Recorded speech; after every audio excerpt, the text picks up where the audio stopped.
Hello, in this video we will discuss about the theory of insulin and glucagon affinity. So the possibility we will discuss in this video. So remember, this is the basically based on the theoretical explanation.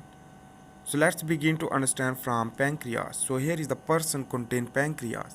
Pancreas is important for the production of glucagon and insulin major, and on the other hand the delta cell will produce the somatostatin.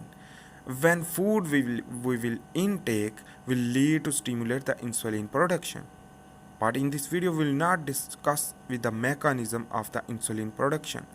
So this is the islet of Langerhans, which that is contain major part of the insulin producing cells and glucagon producing cell, and it is basically more than the pancreatic lipase and amylase enzyme. So this is a basically endocrine system which contain a glandular structure. Beta cell produce insulin, delta cell produce somatostatin as a growth factor, growth hormone, and alpha cell produce glucagon. So remember, so a base of theory we will discuss with the point exercise, rest state and exercise state, and eating state or fed state and fasting state. So let's begin to understand from exercise. So first of all, I want to say that again insulin and glucagon affinity. So the insulin binding easily means high affinity, while the insulin bind with difficult with our insulin receptor is known as low affinity with the insulin. So the variability will be occur in the different situation in our body physiologically, and in this way the insulin will bind or not bind or slightly bind with the insulin receptor depend on the situation. So the exercise without fasting if we will discuss, and fasting if we will discuss. During the exercise, let's begin to understand through pancreas. So here I am drawing the pancreas and blood circulatory system, as well as the muscle cell and liver cell, as well as adipose cell. Adipose contain adipocyte, liver cell contain hepatocyte, and muscle cell contain a myocyte. So in this way, here is the glucagon and insulin will produce. But remember, the glucagon produce more and insulin produce less. Why? Because the catabolism is possible. But in this case, insulin and glucagon produce both hormone will produce. But how its function? Let's begin to understand. So this is the glucagon receptor bind more with the liver, but not bind with the muscle. So in this way, here you can see this is the glucose uptake will be more into the blood circulatory system from liver, while the insulin binding affinity will be more, while the glucagon binding affinity will more in the liver, while the insulin binding affinity with muscle is more. So in this way the glucose will move into the muscle cell for consumption of energy. So in this way the glucose will be not move into the liver, but liver will produce the glucose through glycogenolysis, and the lipolysis will be occur in the adipose tissue for production of free fatty acid more for as a fuel. So here is the muscle cell, and this is the liver cell and adipocyte. So in this way, here is the muscle cell, which that is high affinity with the insulin as compared to the glucagon, and the low affinity with the glucagon, because the glucagon not need for the catabolism more during the 45-minute exercise.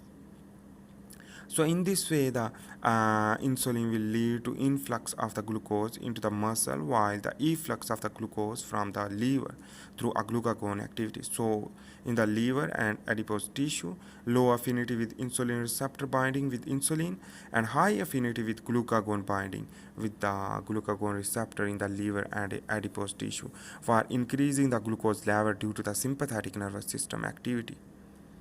So let's begin to understand another things is the rest state.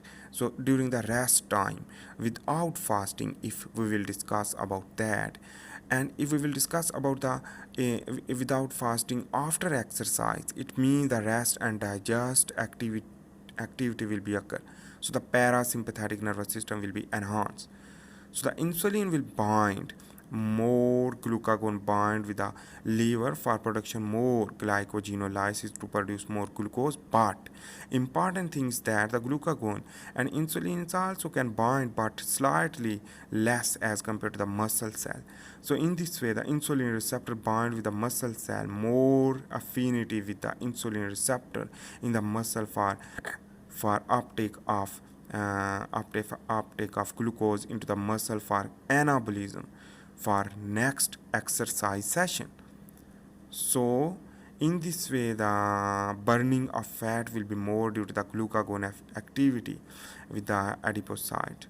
So remember, myocytes will prefer more insulin for anabolism during the rest and digest time. So the myocyte basically a high affinity of insulin receptor with insulin receptor and low affinity to moderate with insulin affinity with adipocytes as well as hepatocyte. So that is why the glucagon will still working in the liver for production of more glucose toward the muscle cell, but during the eating time more eating it can be suppressed and the glucagon will inhibit more insensitivity of the glucagon, and without fasting the anabolism will be without fasting the anabolism can be occur due to the more muscle activation and anabolism will be possible. While here is the fat state. During the fat state, pancreas, for example, when we will intake food normally, not exercise, not rest, etc.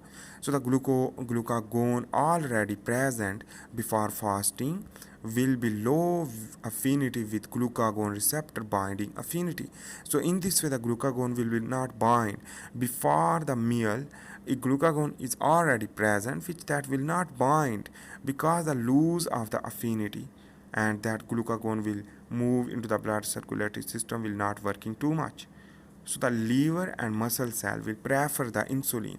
So in this way the insulin will bind. After the binding with the insulin the glucose, which that if the hyperglycemia will be occur after the feeding, after the fat state, after the eating. So in this way the anabolism will be occur. So in this way the insulin will bind both myocytes, adipocyte and hepatocyte 3 tissue. For example, we are taking this example, and there are every tissue which that prefer the insulin as compared to the glucagon receptor. So in this way the insulin receptor will high affinity with insulin binding lead to anabolism. So for example, here is the high affinity with insulin receptor, low affinity with glucagon, and anabolism will be occurring in the myocyte, while on the other hand the high affinity with insulin receptor in the liver also same, and low affinity with glucagon receptor. So the anabolism will be occur. So I hope you make sense about these things, and this is the major thing you should need to understand because it makes sense. You can experience as well. So the fasting state with rest, if we will discuss during the fasting state, have you ever learned about the fasting state will lead to fat burning? So how it's possible? Fat burning is very important during the fasting and rest state because rest state will prefer the more growth hormone. But remember, we are not just understanding about the growth hormone. So here is the pancreas will produce insulin and glucagon also. But during the fasting state with rest, it will produce glucagon more, but glucagon will bind with the muscle also, and the liver also, and adipose tissue also. So in this way the uptake of the glucose, because the hypoglycemia will be occurring in the blood circulatory system, will lead to high sensitivity of the glucagon receptor with the glucagon binding receptor, and in this way the insulin affinity will be less as compared to the glucagon. So the glucagon will bind with the catabolism, and in this way the glucose will be uptake into the blood circulatory system will lead to isoglycemic effect through hypoglycemic effect, and less affinity with insulin and high affinity with glucagon. But important things you should need to understand the fatty acid which that require the anabolism. So in this way that during fasting the anabolism can be occur, but through a adipose tissue which that produce the free fatty acid. And here is, if we will discuss the fasting time, we will inject the insulin. So the quick time will uh, it will not work quickly. So the injection of insulin will less affinity, but constriction will binding forces. So the binding will create the more forces due to the hyperinsulinemia will lead to binding with resistance. So in this way it can be work, but you should not need to understand, just basic overview you can understand. So in this way, during the fasting, the growth hormone will work more, because the growth hormone binding affinity will be more with the tissue, but the insulin will not bind.